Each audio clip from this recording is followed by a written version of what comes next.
ಒಂದೇ ಶಬ್ದದಲ್ಲಿ ಹೇಳೋದಾದ್ರೆ ವೇದ ಅಂದರೆ ಜೀವನ ಅಂತ. ಅಂತಃಸತ್ವ ವಿಕಾಸ ಮಾಡುವಂತಹ ಎಲ್ಲ ಗುಣಗಳು ಅಥವಾ ಎಲ್ಲ ವಿಚಾರಗಳು ಆ ವೇದದಲ್ಲಿ ಇದ್ದಾವೆ. ಈ ವೇದ ಸಾಹಿತ್ಯವನ್ನು ಓದಬೇಕಾಗಿಲ್ಲ, ಅದರ ಸಾರಾಂಶವನ್ನು ಮಾತ್ರ ಓದಿಕೊಂಡ್ರೆ ಸಾಕು ಅಂತ ಹೇಳೋ ಒಂದು ಅಭಿಪ್ರಾಯಕ್ಕೆ ನಿಮ್ಮ ಒಂದು ಪ್ರತಿಕ್ರಿಯೆ ಏನು?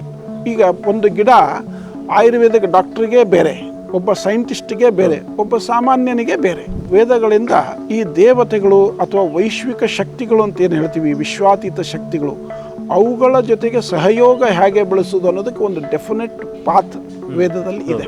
ಅತ್ಯಂತ ಸರಳ ಕನ್ನಡದಲ್ಲಿ ಇದನ್ನು ನಾವು ಪ್ರಕಟ ಮಾಡಿದ್ದೀವಿ. ಸೊ ವೇದ ಎಲ್ಲರಿಗೂ ಉಂಟು. ಯಾರಿಗೆ ವೇದದಲ್ಲಿ ಆಸಕ್ತಿ ಇದೆ, ಯಾರಿಗೆ ಜೀವನದಲ್ಲಿ ಆಸಕ್ತಿ ಇದೆ. ಇವುಗಳು ಎಲ್ಲಿ ಸಿಗ್ತವೆ ಈ ಪುಸ್ತಕಗಳು, ಮತ್ತು ಇವುಗಳನ್ನ ಓದುವ ಬಗ್ಗೆ ಅಥವಾ ಇದಕ್ಕೇನಾದರೂ ಓರಿಯೆಂಟೇಷನ್ ಪ್ರೋಗ್ರಾಮ್ ಅಂತ ಏನಾದರೂ ನೀವು ಮಾಡ್ತೀರಾ? ಈ ಅಧ್ಯಯನ ಮಾಡಬೇಕು ಅಂತ ಮನಸ್ಸಿರುವ ಜಿಜ್ಞಾಸುಗಳಿಗೆ ನಿಮ್ಮ ಒಂದು ವಿವರಣೆಗಳನ್ನ ಕೊಡಬೇಕು.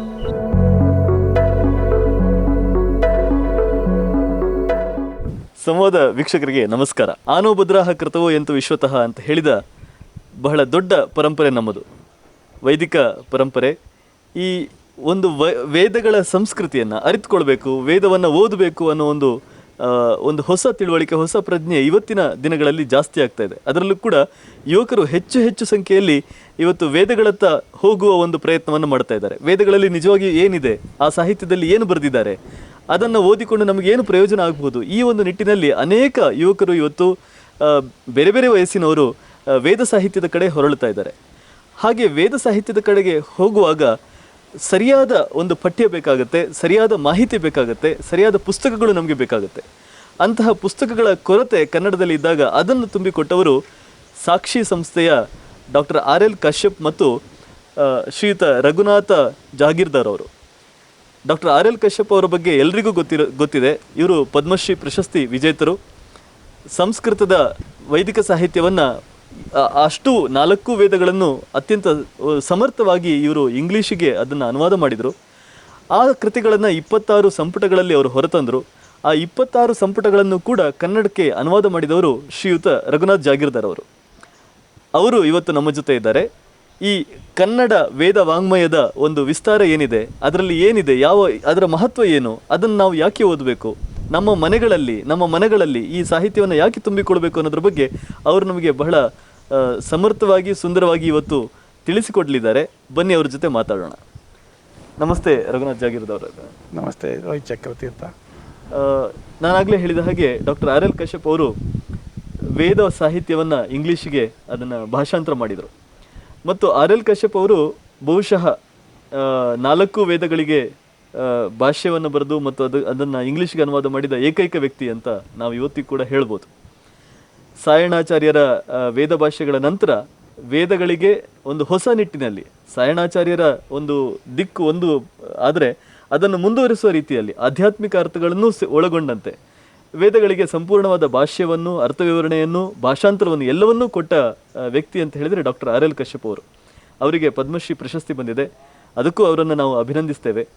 ಅವರ ಸರಿಸಮವಾಗಿ ನಿಂತು ಅವರು ಮಾಡಿದ ಕೆಲಸವನ್ನು ಇಂಗ್ಲೀಷಿನಿಂದ ಕನ್ನಡಕ್ಕೆ ತಂದ ಒಂದು ಕೆಲಸವನ್ನು ನೀವು ಮಾಡಿದ್ದೀರಿ. ಒಂದು ರೀತಿಯಲ್ಲಿ ರಾಮನ ಜೊತೆ ಹನುಮಂತ ಅನ್ನುವ ರೀತಿಯಲ್ಲಿ ನೀವು ಆ ಕೆಲಸವನ್ನು ನಿಮ್ಮ ಹೆಗಲ ಮೇಲೆ ಇಟ್ಟುಕೊಂಡು ಅನೇಕ ವರ್ಷಗಳ ಕಾಲ ಅನುವಾದ ಕೆಲಸವನ್ನು ಮಾಡಿದ್ದೀರಿ. ಈ ಕನ್ನಡದ ಈ ವೇದ ವಾಂಗ್ಮಯವನ್ನು ನಾವು ಇವತ್ತು ನೋಡಿದಾಗ ನಿಮಗೆ ಏನು ಅನಿಸುತ್ತೆ? ಅಂದರೆ ಯಾವ ಒಂದು ಸಿದ್ಧತೆಯನ್ನು ನೀವು ಇಟ್ಟುಕೊಂಡಿದ್ರೆ ಈ ಕೆಲಸವನ್ನು ಶುರು ಮಾಡೋದಕ್ಕೆ? ನಿಮಗೆ ಪ್ರೇರಣೆ ಹೇಗೆ ಬಂತು ಮತ್ತು ಎಷ್ಟು ವರ್ಷಗಳನ್ನು ನೀವು ಈ ಕೆಲಸಕ್ಕೆ ತೊಡಗಿಸಿದ್ರಿ? ಇದರ ಬಗ್ಗೆ ನಿಮ್ಮ ಅನುಭವದ ಒಂದು ಮಾತುಗಳನ್ನು ನನಗೆ ಕೇಳಬೇಕು ಅಂತ ಅನಿಸುತ್ತೆ. ವೇದಗಳು ಅಂತ ಬಂದಾಗ ಅದಕ್ಕೆ ಭಾಷೆ ಅನ್ನೋದು ಒಂದು ಸುಂದರವಾದಂಥ ಉಡುಗೆ ಇದ್ದ ಹಾಗೆ. ಎಲ್ಲರೂ ಎಲ್ಲ ಸಾಹಿತ್ಯವನ್ನು ತಮ್ಮ ಮಾತೃಭಾಷೆಯಲ್ಲಿ ಓದಿದಾಗ ಅವರಿಗೆ ಆಗುವಂತಹ ಆನಂದ ಇನ್ನೊಂದು ಭಾಷೆಯಲ್ಲಿ ಓದಿದಾಗ ಸಾಮಾನ್ಯವಾಗಿ ಆಗೋಲ್ಲ. ಬೇಕಾಗಿದ್ದು ಜ್ಞಾನ ಸಿಗ್ಬೋದು, ಆದರೆ ಒಂದು ಆತ್ಮತೃಪ್ತಿ, ಆನಂದ ನಮ್ಮ ಮಾತೃಭಾಷೆಯಲ್ಲಿ ಓದಿದಾಗಲೇ ಅದು ಸಿಗುವಂಥದ್ದು ಅನ್ನೋದು ನನ್ನ ತುಂಬ ದೃಢವಾದ ನಂಬಿಕೆ. ಆ ದೃಷ್ಟಿಯಿಂದ ಈಗಷ್ಟೇ ತಾವು ಹೇಳಿದಾಗೆ ಡಾಕ್ಟರ್ RL ಕಶ್ಯಪ್ ಅವರು ಎಲ್ಲ ವೇದದ ಎಲ್ಲ 25,000 ಮಂತ್ರಗಳನ್ನು ಇಂಗ್ಲೀಷಿಗೆ ಅನುವಾದ ಮಾಡಿದರು. ಆ ಇಂಗ್ಲೀಷಿನಲ್ಲಿ ಅನುವಾದ ಮಾಡುವಾಗಲೂ ಕೂಡ ನಮ್ಮದೊಂದು ಖಚಿತವಾದಂತಹ ಅಭಿಪ್ರಾಯ ಇತ್ತು.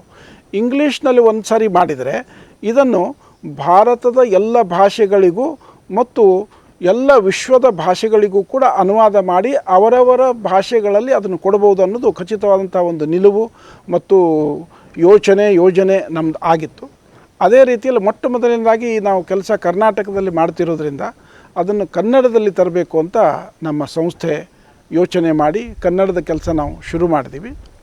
ಆರಂಭದ ಕೆಲವು ಸಂಪುಟಗಳನ್ನು ನಾನು ನೇರವಾಗಿ ಅನುವಾದ ಮಾಡಿ ಈ ಅನುವಾದದಲ್ಲಿ ಬಳಸಬೇಕಾದಂತಹ ಭಾಷೆ ಹೇಗಿರಬೇಕು ಮತ್ತು ಈ ಮಂತ್ರಗಳನ್ನು ಅರ್ಥ ಮಾಡಿಕೊಳ್ಳುವಂತಹ ರೀತಿ ಹೇಗಿರಬೇಕು ಮತ್ತು ಆಧುನಿಕ ಮನಸ್ಸುಗಳಿಗೆ ಯಾವ ಟ್ರೈನಿಂಗ್ ಇದೆ, ಯಾವ ಶಿಕ್ಷಣ ಇದೆ, ಆ ದೃಷ್ಟಿಯಿಂದ ಇವುಗಳನ್ನು ಹೇಗೆ ಕೊಡಬೇಕು ಅನ್ನೋದು ಯೋಚನೆ ಮಾಡಿ ಕನ್ನಡಕ್ಕೆ ಅನುವಾದ ಮಾಡಿ ನಾವು ಒಂದೊಂದಾಗಿ ಪಬ್ಲಿಷ್ ಮಾಡಲಿಕ್ಕೆ ಶುರು ಮಾಡ್ತೀವಿ.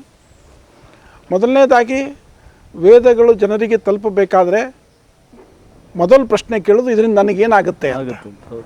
What do I get from this ಅಂತ ಪ್ರಶ್ನೆ ಕೇಳೋದು ಅದು ಸಹಜ ಮತ್ತು ಕೇಳಬೇಕಾದಂತಹ ಪ್ರಶ್ನೆ.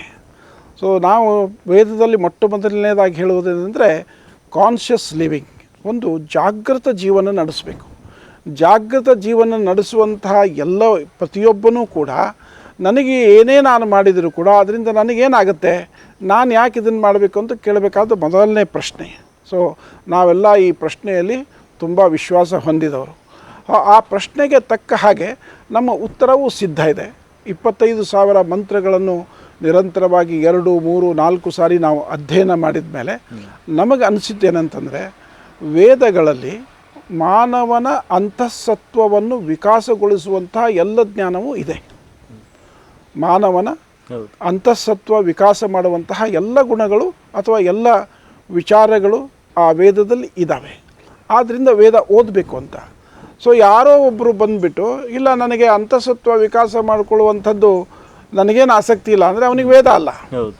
ಸೊ ವೇದ ಎಲ್ಲರಿಗೂ ಉಂಟು. ಯಾರಿಗೆ ವೇದದಲ್ಲಿ ಆಸಕ್ತಿ ಇದೆ, ಯಾರಿಗೆ ಜೀವನದಲ್ಲಿ ಆಸಕ್ತಿ ಇದೆ. ಕೆಲವು ಸಾರಿ ನನಗೆ ಕೆಲವರು ಪ್ರಶ್ನೆ ಕೇಳಿದ್ದಿದೆ, ವೇದ ಅಂದರೆ ಏನು ಅಂತ. ನಾನು ಅವರಿಗೆ ಒಂದು ಶಬ್ದದಲ್ಲಿ ಬೇಕಾ, 10 ಶಬ್ದದಲ್ಲಿ ಬೇಕಾ, 1 ಗಂಟೆ ಬೇಕಾ, 10 ಗಂಟೆ ಬೇಕಾ ಅಂತ ಪ್ರಶ್ನೆ ಕೇಳ್ತೀನಿ. ಎಷ್ಟು ಸಾಧ್ಯ ಆಗುತ್ತೋ ಅಷ್ಟು ಸಂಕ್ಷಿಪ್ತವಾಗಿ ಅಂತ ಹೇಳ್ತಾರೆ. ಅದಕ್ಕೆ ನಾನು ಒಂದೇ ಶಬ್ದದಲ್ಲಿ ಹೇಳೋದಾದ್ರೆ ವೇದ ಅಂದರೆ ಜೀವನ ಅಂತ. ಎರಡನೇ ಪ್ರಶ್ನೆ ಕೇಳ್ತಾರೆ, ಜೀವನ ಅಂದರೆ ಏನು ಅಂತ. ಹಾಗೆ ನನಗೆ ಜೀವನ ಅಂದರೆ ಏನು ಅಂತ ಹೇಳ್ತಾರೆ. ಸೊ ಅದಕ್ಕೆ ನಾನು ಜೀವನ ಅಂದರೆ 4 ಸಂಗತಿಗಳು, ವೇದದ ಅನುಸಾರ 4 ಸಂಗತಿಗಳು. ಮೊದಲನೇದು ದೇವರು, ಎರಡನೇದು ಪ್ರಕಾಶ ಲೈಟ್, ಮೂರನೇದು ಅಭಿವೃದ್ಧಿ, 4ನೇದು ಪ್ರಗತಿ.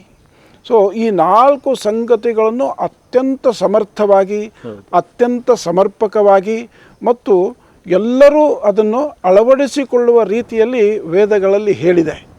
ಆದ್ದರಿಂದ ವೇದ ಇವತ್ತಿನ ದಿವಸ ಬಹಳ ಮುಖ್ಯವಾದಂಥದ್ದು. ಸೊ ಈ ಮನೋಭೂಮಿಕೆಯ ಹಿನ್ನೆಲೆಯಲ್ಲಿ ನಾವು ಈ ವೇದದ ಪುಸ್ತಕಗಳನ್ನು ಕೊಡೋದಕ್ಕೆ ಆರಂಭ ಮಾಡಿದ್ದೀವಿ. ತುಂಬ ಒಳ್ಳೆಯ ಒಂದು ಕೆಲಸ. ಮತ್ತು ನನಗೆ ಬಹಳ ಮುಖ್ಯವಾಗೋದು ನಿಮ್ಮ ಕೆಲಸ ಯಾಕೆ ಮುಖ್ಯ ಅಂತ ಹೇಳಿದರೆ, ಈಗ ವೇದಗಳ ಒಂದು ಸಮರ್ಥನೆ ಮಾಡುವವರು ಕೆಲವರಿದ್ದಾರೆ. ಅವರು ಯಾರು ಕೂಡ ವೇದಗಳನ್ನು ಓದಿರೋದಿಲ್ಲ. ಇನ್ನು ವೇದಗಳನ್ನು ನಿಂದನೆ ಮಾಡುವವರು ಒಂದಷ್ಟು ಜನ ಇದ್ದಾರೆ, ಅವರು ಕೂಡ ವೇದಗಳನ್ನು ಓದಿರೋದಿಲ್ಲ. ಅಂದರೆ ಸಮರ್ಥನೆ ಮಾಡುವವರು, ನಿಂದನೆ ಮಾಡುವವರು ಇಬ್ಬರೂ ಕೂಡ ಇವತ್ತು ವೇದ ಸಾಹಿತ್ಯವನ್ನು ದೂರದಲ್ಲಿಟ್ಟು ತಮ್ಮ ಒಂದು ತಿಳುವಳಿಕೆ ತಕ್ಕ ಹಾಗೆ ಅವರು ಏನೋ ಮಾತಾಡ್ತಿರ್ತಾರೆ. ಸೊ ಹಾಗಾಗಿ ಆ ಒಂದು ಚರ್ಚೆಯನ್ನು ಎತ್ತಿಕೊಳ್ಳೋದೇನೆ ನೀವು ನಿಮ್ಮ ಪಾಡಿಗೆ ಈ ವೇದ ಸಾಹಿತ್ಯವನ್ನು ಜನರಿಗೆ ಕೊಡಬೇಕು ಅನ್ನುವ ಕೆಲಸಕ್ಕೆ ತೊಡಗಿದ್ರಲ್ಲ, ಅದು ಬಹಳ ಮುಖ್ಯವಾದ ಕೆಲಸ ಅಂತ ನನಗನ್ಸುತ್ತೆ. ಮತ್ತು ಎರಡನೇದಾಗಿ ಇವತ್ತು ಬಹಳಷ್ಟು ಪೂರ್ವಗ್ರಹಗಳಿದ್ದಾವೆ. ವೇದಗಳನ್ನು ನಾವು ಅಧ್ಯಯನ ಮಾಡಲಿಕ್ಕೆ ಆಗೋದಿಲ್ಲ ಅಥವಾ ನಮಗೆ ಅದಕ್ಕೆ ಅಧಿಕಾರ ಕೊಡೋದಿಲ್ಲ, ನಮಗೆ ಸ್ವಾತಂತ್ರ್ಯ ಇಲ್ಲ, ಈ ರೀತಿಯ ಒಂದಷ್ಟು ವಿಚಾರಗಳು ಕೆಲವರು ಹೇಳ್ತಾರೆ. ಆದರೆ ಸಾಕ್ಷಿ ಸಂಸ್ಥೆಯ ಒಂದು ಏನು ಕಾರ್ಯಕಲಾಪಗಳನ್ನು ನಾನು ನೋಡಿದಾಗ ನನಗೆ ಬಹಳ ಹೆಮ್ಮೆ ಅನಿಸಿದ್ದು ಏನು ಅಂತ ಹೇಳಿದರೆ, ಇಲ್ಲಿಯ ಈ ವೇದ ವಾಂಗ್ಮಯ, ಇಲ್ಲಿಯ ಒಂದು ಜ್ಞಾನ ಇದು ಪ್ರತಿಯೊಬ್ಬರಿಗೂ ಕೂಡ ಮುಕ್ತವಾಗಿದೆ. ಸಮಾಜದಲ್ಲಿ ಅವನು ಯಾವುದೇ ಹಿನ್ನೆಲೆಯಿಂದ ಬಂದಿರಲಿ, ಯಾವುದೇ ಧರ್ಮ ಜಾತಿ ಯಾವುದೇ ಪಂಥಕ್ಕೆ ಸೇರಿರಲಿ, ಅವರು ಯಾರು ಬಂದರೂ ಕೂಡ ನೀವು ವೇದಗಳು ನಿಮಗೆ ಮುಕ್ತವಾಗಿವೆ, ನೀವು ಅದನ್ನು ಓದಬಹುದು ಅನ್ನೋ ಒಂದು ವಾತಾವರಣವನ್ನು ಕಲ್ಪಿಸಿದ್ದೀರಿ. ಇದು ಬಹಳ ಒಂದು ತುಂಬ ಮೆಚ್ಚುಗೆ ಆಗುವಂಥ ಒಂದು ಅಂಶ. ಈ ವೇದದ ಸಾಹಿತ್ಯವನ್ನು ಹೀಗೆ ನಾವು ಶುರು ಮಾಡಬೇಕು, ಇದನ್ನು ಬರೆಯೋದಕ್ಕೆ ಶುರು ಮಾಡಬೇಕು ಅಂತ ಕಶ್ಯಪ್ ಅವರಿಗೆ ಪ್ರೇರಣೆ ಆಯಿತು. ಅವರು ಅಮೆರಿಕಾದಲ್ಲಿ ಪ್ರಾಧ್ಯಾಪಕರಾಗಿದ್ದರು. ಅಲ್ಲಿ ವೇದ ಸಾಹಿತ್ಯ ಇಂಗ್ಲೀಷ್ನಲ್ಲಿ ಸಿಗ್ತಾ ಇಲ್ಲ ಅನ್ನೋ ಒಂದು ಹಿನ್ನೆಲೆಯನ್ನು ಇಟ್ಕೊಂಡು ಅವರು ಅದನ್ನು ಒಂದು ತುಂಬಿಸಿಕೊಡುವಂಥ ಕೆಲಸವನ್ನು ಮಾಡಿದರು. ನೀವು ಇದನ್ನು ಆ ಇಂಗ್ಲೀಷ್ನ ಸಾಹಿತ್ಯವನ್ನು ಕನ್ನಡಕ್ಕೆ ತರುವ ಕೆಲಸವನ್ನು ಯಾವಾಗ ಶುರು ಮಾಡಿದ್ರಿ ಮತ್ತು ಅದರಲ್ಲಿ ನಿಮಗಾದ ಅನುಭವಗಳೇನು?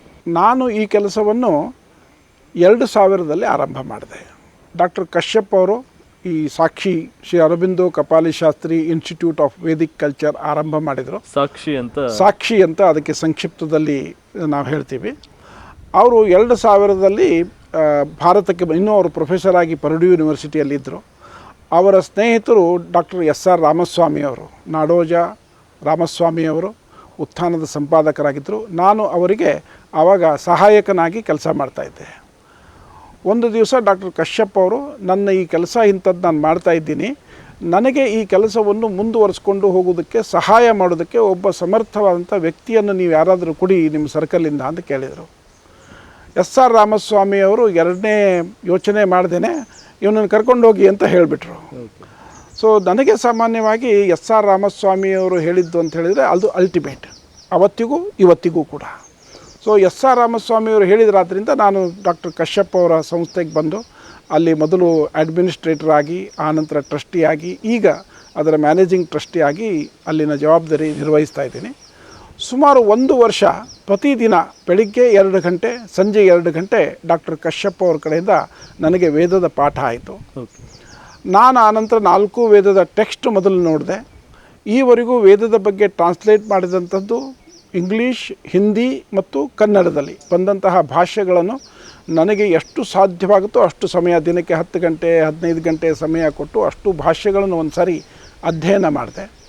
ವಿಶೇಷವಾಗಿ ಶ್ರೀ ಅರಬಿಂದೋ ಮತ್ತು ಕಪಾಲಿ ಶಾಸ್ತ್ರಿ ಇದನ್ನು ನಾವು ಮುಖ್ಯವಾಗಿ ಆಧಾರ ಇಟ್ಕೊಂಡಿದ್ದರಿಂದ ಶ್ರೀ ಅರಬಿಂದೋ ಅವರದು ದಿ ಸೀಕ್ರೆಟ್ ಆಫ್ ದಿ ವೇದ ಪುಸ್ತಕ ಮತ್ತು ಕಪಾಲಿ ಶಾಸ್ತ್ರಿ ಅವರದು ಸಿದ್ಧಾಂಜನ ಭಾಷ್ಯ.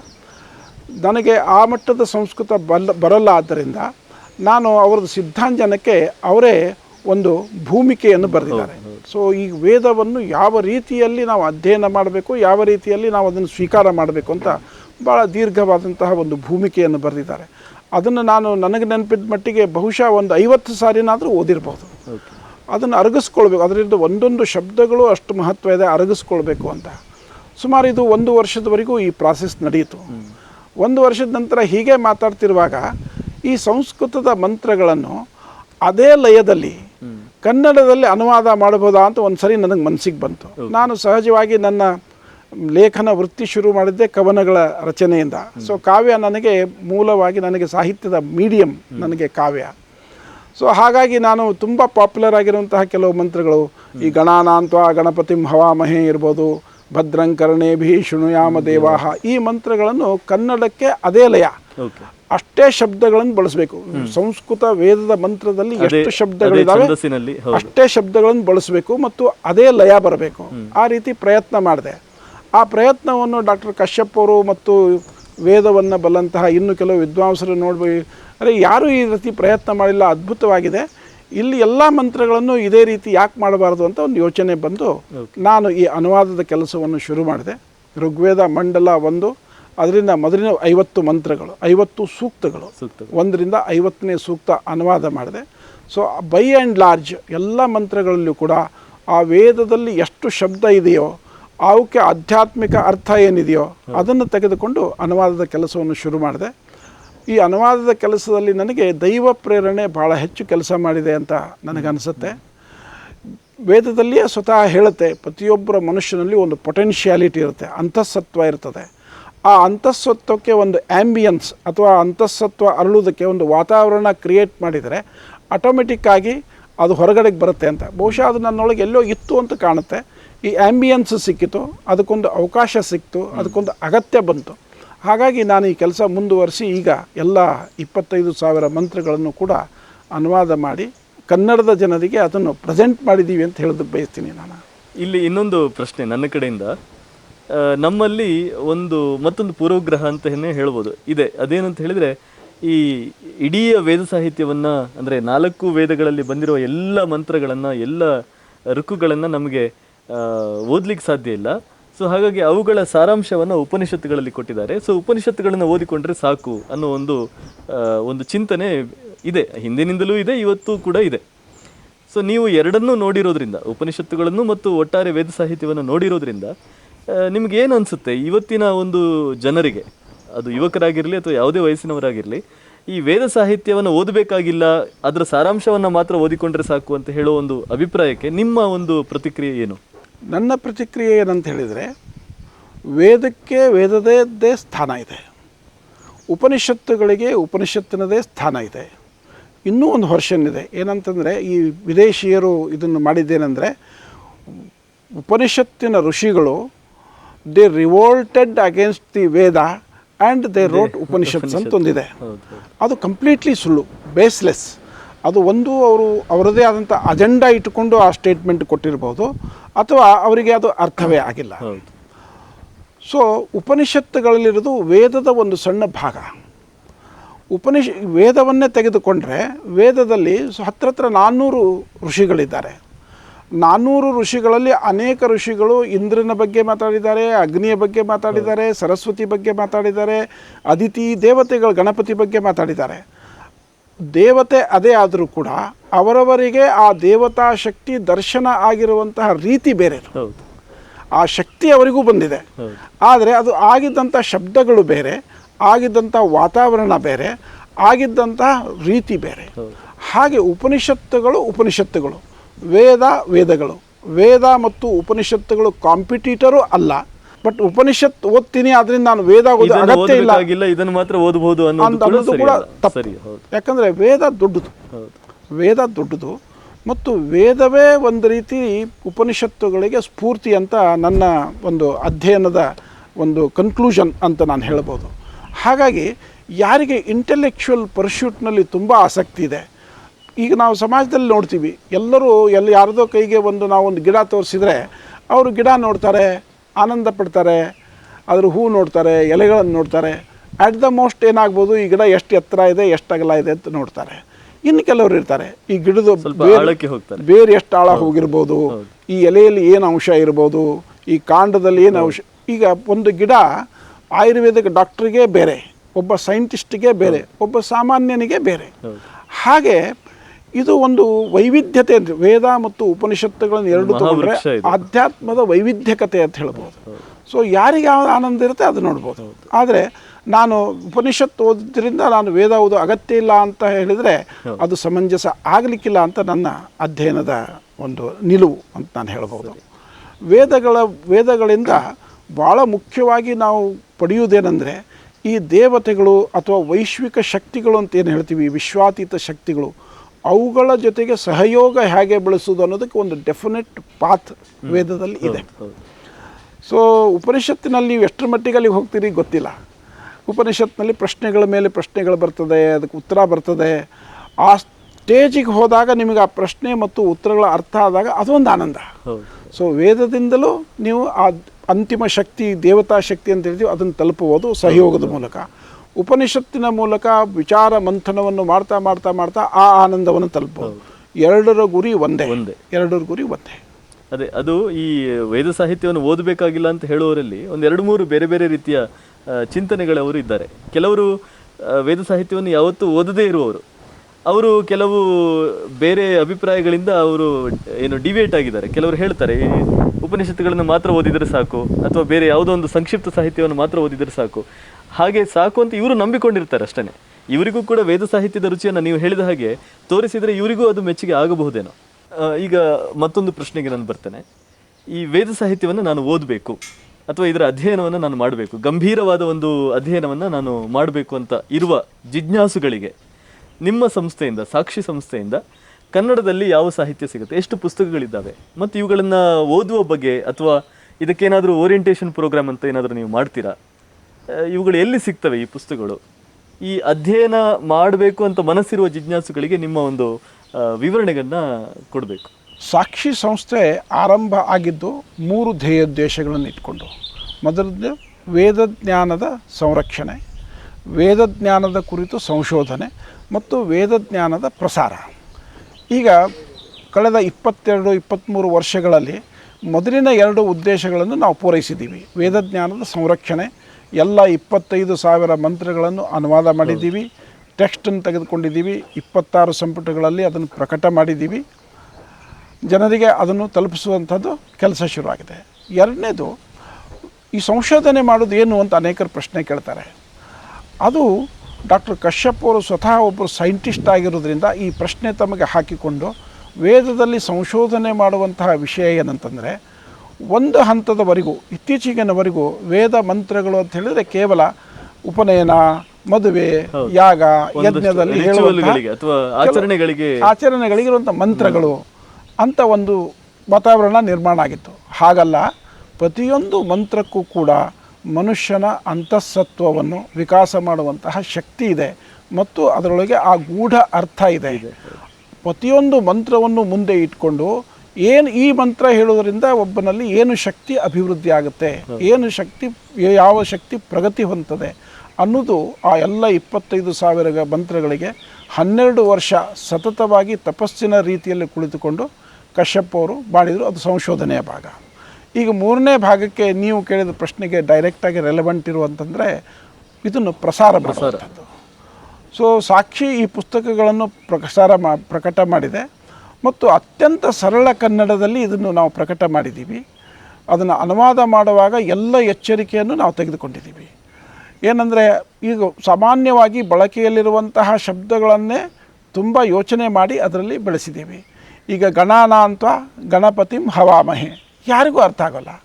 ಅದಷ್ಟೇ, ಗಣಗಳ ಪತಿಯಾದ ಗಣಪತಿಯೇ ನೀನು ಆಗಮಿಸು. ಇಷ್ಟು ಸರಳವಾಗಿ ಹೇಳಿದರೆ ಎಲ್ಲರಿಗೂ ಗೊತ್ತಾಗ್ತದೆ. ಜ್ಯೇಷ್ಠರಾಜಂ ಬ್ರಹ್ಮಣಾಂ ಬ್ರಹ್ಮಣಸ್ಪತಃ, ನೀನು ಜ್ಯೇಷ್ಠ ರಾಜ, ಹಿರಿಯ ರಾಜ. ಬ್ರಹ್ಮಣ ಅಂತ ಹೇಳಿದ್ರೆ ಮಂತ್ರಗಳಿಗೆ ಅಧಿಪತಿ ನೀನು. ಕೊನೆಯ ಸಾಲಿನಲ್ಲಿ ನಾವು ಹೇಳಿದ ಪ್ರಾರ್ಥನೆಯನ್ನು ನೀನು ಮನಸ್ಸಿಟ್ಟು ಕೇಳಿಸಿಕೋ, ನಿನ್ನೆಲ್ಲ ಶಕ್ತಿಯ ಜೊತೆಗೆ ಬಂದು ನನ್ನಲ್ಲಿ ನೆಲೆಸು ಅಂತ.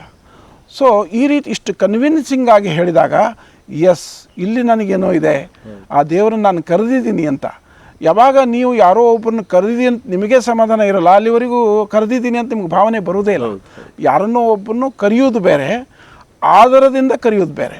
ಆದರದಿಂದ ಕರೆದಾಗ ಕರೆದವನಿಗೂ ಇಬ್ಬರಿಗೂ ಸಮಾಧಾನ ಮತ್ತು ಅಲ್ಲೇನೋ ಒಂದು ನಡೆಯುತ್ತೆ.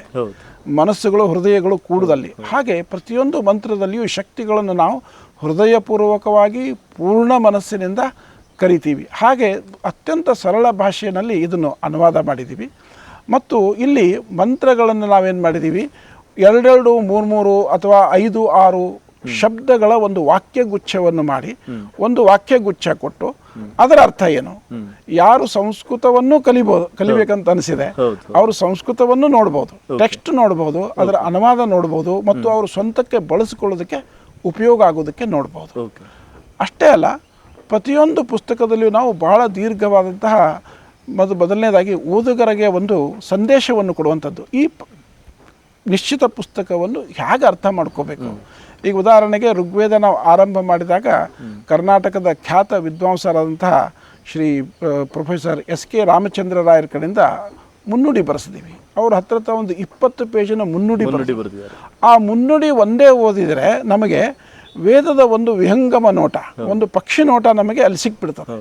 ಮತ್ತು ಜೊತೆಗೆ ಡಾಕ್ಟರ್ ಕಶ್ಯಪ್ ಅವರು ಮಾಡಿದಂಥ ಕೆಲಸದ ಪ್ರಸ್ತುತತೆ ಮತ್ತು ಅದರ ಪ್ರಾಮುಖ್ಯತೆ ಎರಡೂ ಅದರಲ್ಲಿ ಅವರಿಗೆ ಸಿಗ್ತದೆ.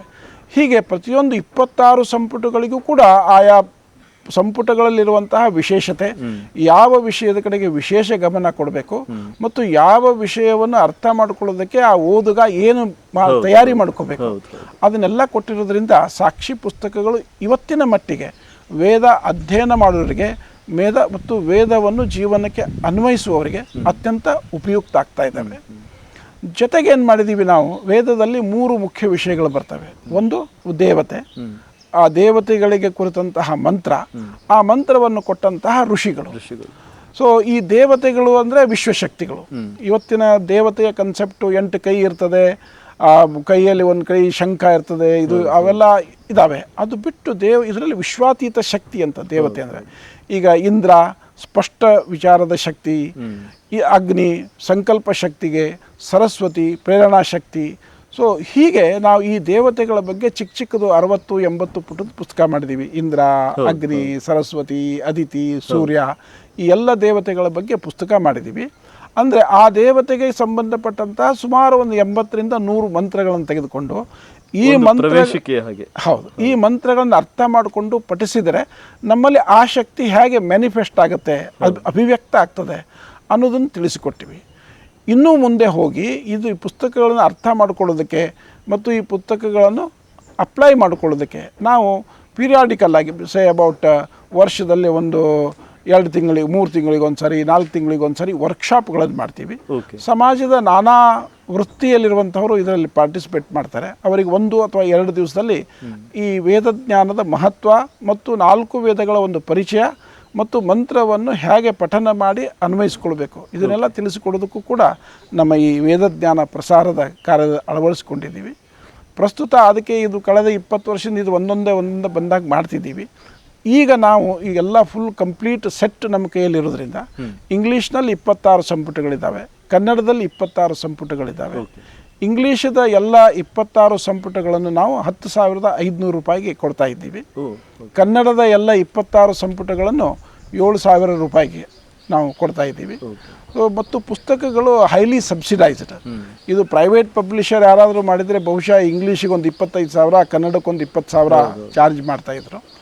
ನಮಗೆ ಸರ್ಕಾರದಿಂದ ಮತ್ತು ಅನೇಕ ವೇದ ಅಭಿಮಾನಿಗಳಿಂದ ನಮಗೆ ದೇಣಿಗೆ ಬಂದಿರೋದ್ರಿಂದ ನಮ್ಮ ಸಂಸ್ಥೆಗೆ, ಮತ್ತು ಕಶ್ಯಪ್ ಅವರು ಅಮೇರಿಕದಲ್ಲಿದ್ದಾಗ ಕೂಡಿಟ್ಟ ಹಣವನ್ನು ಕೂಡ ಇದನ್ನು ಬಳಸಿದ್ದರಿಂದ ಆ ಹಣದ ಪ್ರಯೋಜನ ಓದುಗರಿಗೆ ವರ್ಗಾವಣೆ ಮಾಡೋಣ ಅಂತ ಪ್ರಾಯಶಃ no profit no loss. So ಒಂದು ರೀತಿ ಲಾಸ್ ಅಂತ ಹೇಳ್ಬೋದು, ಬಟ್ ಇದರಲ್ಲಿ ಲಾಸು ಪ್ರಾಫಿಟ್ಟು ನೋಡಲಿಕ್ಕಾಗಲ್ಲ. ವೇದಾಭಿಮಾನಿಗಳು ವೇದ ಪ್ರಸಾರ ಮಾಡಲಿಕ್ಕೆ ದುಡ್ಡು ಕೊಟ್ಟಿದ್ದಾರೆ, ಅದನ್ನು ನಾವು ಈ ಪುಸ್ತಕಗಳ ಮೂಲಕ ಓದುಗರಿಗೆ ಅದನ್ನು ಟ್ರಾನ್ಸ್ಫರ್ ಮಾಡ್ತಿದ್ದೀವಿ. ಜೊತೆಗೆ ಇಷ್ಟು ಮಾಡಿದರೂ ಕೂಡ ಈ 10,500 ಅಥವಾ 7,000 ಕೊಟ್ಟು ತೆಗೆದುಕೊಳ್ಳೋದಕ್ಕೆ ಕೆಲವರಿಗೆ ಅನಾನುಕೂಲ ಅನ್ನಿಸ್ಬೋದು ಅನ್ನುವ ದೃಷ್ಟಿಯಿಂದ ನಮ್ಮ ಸಂಸ್ಥೆಯ ಮಾರ್ಕೆಟಿಂಗ್ ವಿಭಾಗ ನೋಡಿಕೊಳ್ಳುವಂತಹ ಬಿಂದು ಮಾಧವ ಅವರು ಒಂದು ಯೋಜನೆ ಮಾಡಿದ್ದಾರೆ. EMIನಲ್ಲಿ ಪುಸ್ತಕಗಳನ್ನು ತೆಗೆದುಕೊಂಡು ಹೋಗಿ 12 ತಿಂಗಳು ನಿಮಗೆ ಅನುಕೂಲ ಆಗುವ ರೀತಿಯಲ್ಲಿ ಇದಕ್ಕೆ ಹಣ ಸಂದಾಯ ಮಾಡಿ ಅನ್ನುವಂಥ ಯೋಜನೆ ಮಾಡಿದ್ದಾರೆ. ಹಾಗಾಗಿ ಈಗ ನಮ್ಮವರು ಮೊಬೈಲ್ಗಳನ್ನ EMI ತಗೊಳ್ತಾರೆ, ಟಿವಿಯನ್ನು ತಗೊಳ್ತಾರೆ, ಪುಸ್ತಕಗಳನ್ನ ಯಾಕೆ ತಗೋಬಾರ್ದು? ಅದು ಕೂಡ ವೇದ ಸಾಹಿತ್ಯವನ್ನು ಯಾಕೆ ತಗೋಬಾರ್ದು ಅಂತ ಬಹಳ ಒಳ್ಳೆಯ ಯೋಜನೆ. ಅಂದರೆ ಈ ವೇದ ಸಾಹಿತ್ಯವನ್ನ ಓದಬೇಕು ಅನ್ನುವ ಒಂದು ಇಚ್ಛೆ ಇರುವವರಿಗೂ ಕೂಡ ನೀವು ಹೇಳಿದ ಹಾಗೆ ಸ್ವಲ್ಪ ಆರ್ಥಿಕ ಸಮಸ್ಯೆ ಆಗಬಹುದು. ಸೊ ಅಂಥವರಿಗೆ ಈ ರೀತಿಯ ಕಂತಿನ ಮೂಲಕ ಅವರು ಪಾವತಿಯನ್ನು ಮಾಡಬಹುದು. ಆ ಮೂಲಕ ಅವರು ವೇದ ಸಾಹಿತ್ಯವನ್ನು ಮನೆಗೆ ತುಂಬಿಸ್ಕೊಳ್ಬೋದು ಅಂತ ಹೇಳಿ. ಮತ್ತು ಅದರ ಒಟ್ಟು ಸ್ವರೂಪ ಅದು ಹೇಗೆ ಶುರುವಾಯಿತು, ಅದರ ಹಿಂದಿನ ಯೋಜನೆಯ ಹಿಂದಿನ ಒಂದು ಉದ್ದೇಶಗಳು ಏನಿತ್ತು, ಮತ್ತು ಅನುವಾದ ಮಾಡಬೇಕಾದ್ರೆ ನಿಮ್ಮ ಸಿದ್ಧತೆ ಯಾವ ರೀತಿಯಲ್ಲಿ ಇರಬೇಕಾಗಿತ್ತು, ಈ ಎಲ್ಲ ವಿಚಾರಗಳನ್ನು ನೀವು ತಿಳಿಸಿಕೊಟ್ರಿ. ಅದು ಬಹಳ ಮುಖ್ಯ. ಯಾಕೆಂತ ಹೇಳಿದ್ರೆ ಈ ವೇದ ಮಂತ್ರಗಳನ್ನು ಯಾರು ಬೇಕಾದರೂ ಅನುವಾದ ಮಾಡ್ಬೋದು ಅಂತ ಒಂದು ಅವಕಾಶ ಬಂದಾಗ, ಸ್ವಾತಂತ್ರ್ಯ ತಗೊಂಡಾಗ, ಅದಕ್ಕೆ ಅವರವರ ಏನು ಪೂರ್ವಗ್ರಹಗಳನ್ನು ನಂಬಿಕೆಗಳನ್ನು ಎಲ್ಲ ಸೇರಿಸಿ ಅನುವಾದ ಮಾಡಿ ಅದನ್ನು ಅರ್ಥ ವ್ಯತ್ಯಾಸ ಮಾಡುವಂಥ ಒಂದು ಸಂದರ್ಭ ಇರಬಹುದು.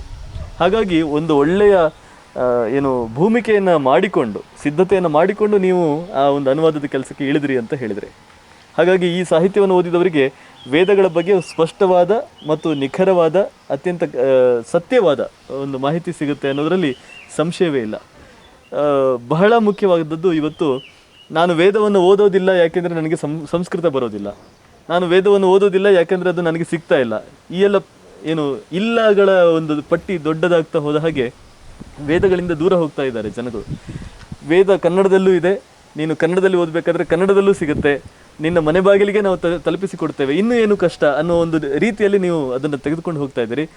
ಖಂಡಿತವಾಗಿಯೂ ಕನ್ನಡಿಗರು ಮನಸ್ಸು ಮಾಡ್ತಾರೆ, ಈ ವೇದಗಳನ್ನು ಅವರ ಮನೆಗಳಲ್ಲಿ ಅವರ ಮನಗಳಲ್ಲಿ ತುಂಬಿಸಿಕೊಳ್ಳುವ ಒಂದು ಪ್ರಯತ್ನವನ್ನು ಮಾಡ್ತಾರೆ. ಆ ಮೂಲಕ ನಮ್ಮ ಸಂಸ್ಕೃತಿಯ ಬಗ್ಗೆ ನಿಜವಾದ ಅಭಿಮಾನ, ಈಗ ಸುಳ್ಳು ಅಭಿಮಾನ ಇರುತ್ತೆ, ನನ್ನ ದೇಶ ದೊಡ್ಡದು, ನನ್ನ ಸಾಹಿತ್ಯ ದೊಡ್ಡದು, ನನ್ನ ಸಂಸ್ಕೃತಿ ದೊಡ್ಡದು, ಏನು ಗೊತ್ತಿಲ್ಲದೆ ಎಲ್ಲವೂ ದೊಡ್ಡದು ಅಂತ ಹೇಳುವಂಥ ಒಂದು ಸುಳ್ಳು ಅಭಿಮಾನವನ್ನು ಬದಿಗಿಟ್ಟು ಅವುಗಳನ್ನು ಓದಿ ಅಲ್ಲಿ ಏನಿದೆ ಅನ್ನೋದನ್ನು ತಿಳ್ಕೊಂಡು ನಿಜವಾದ ಅಭಿಮಾನವನ್ನು ತಾಳುವುದು, ಅದು ಬಹುಶಃ ದೀರ್ಘಕಾಲೀನವಾಗಿ ಉಳಿಯುವಂಥದ್ದು. ಅಂತಹ ಕೆಲಸಕ್ಕೆ ನಿಮ್ಮ ಈ ಒಂದು ಕೆಲಸ ಪ್ರೇರಣೆ ಆಗಲಿ.